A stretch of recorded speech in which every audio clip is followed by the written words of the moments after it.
Hello everyone and welcome to the finals edition of Super Over Decoded, powered by IDFC FIRST Bank.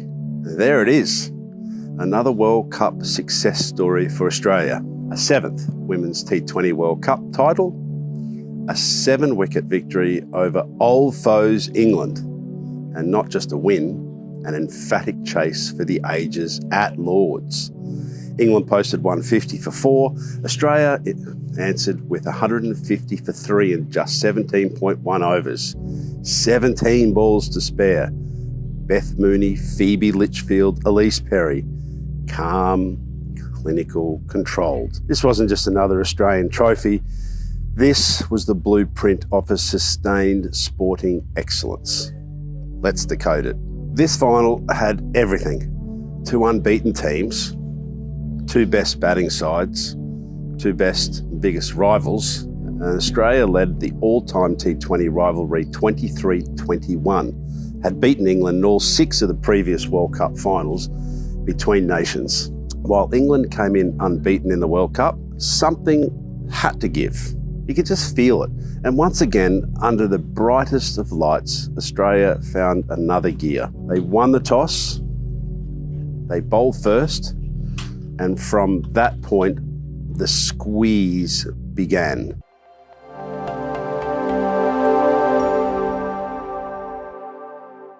England finished with 150 for 4, but the shape of the innings tells the story. They were 70 for 4 after 10.5 overs. That is where Australia won the first half. Amy Jones, gone early. Danny Wyatt-Hodge, gone inside 5 overs. Alice Capsey started well, but fell for 23. Heather Knight, huge moment, trapped in front for 2. And Australia had taken the air out of Lord's. Then came the recovery. Nat Skiver-Brunt stood tall with 58 not out from 53 deliveries.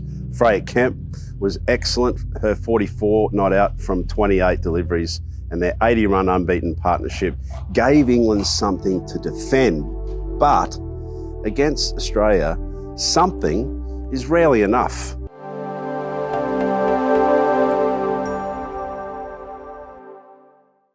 Australia lost Georgie Vole early, 9 off 6. Good momentum, Laura Bell strikes, and England had their opening, but Australia didn't blink.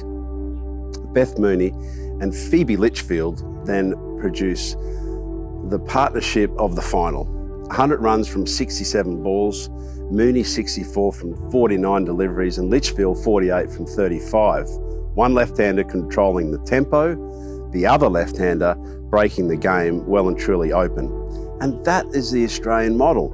Absorb pressure, attach and attack to matchups, never let the required run rate become the opponents. And at one stage, they were almost cruising at nearly 9 and over without looking flustered. Mooney didn't just bat, she managed the chase. Litchfield didn't just support, she accelerated it. And by the time England broke through, the job was basically done. Perry walked in, Gardner finished, and Australia home by 7 wickets.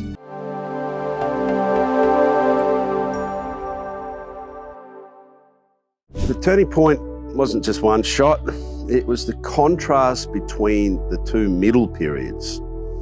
England's middle overs became survival, whereas Australia's middle overs became domination. England was 70 for 4. Australia were building a century stand.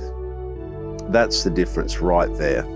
Australia's bowlers created hesitation, and Australia's batters, well, they just created certainty. Kim Garth, Lucy Hamilton, Sophie Molyneux, and Annabel Sutherland all took a wicket. No one needed to be spectacular. Everyone just executed. And that is why this team is so hard to beat. They didn't and don't rely on miracles. They rely on systems. And in a World Cup final, systems beat emotion.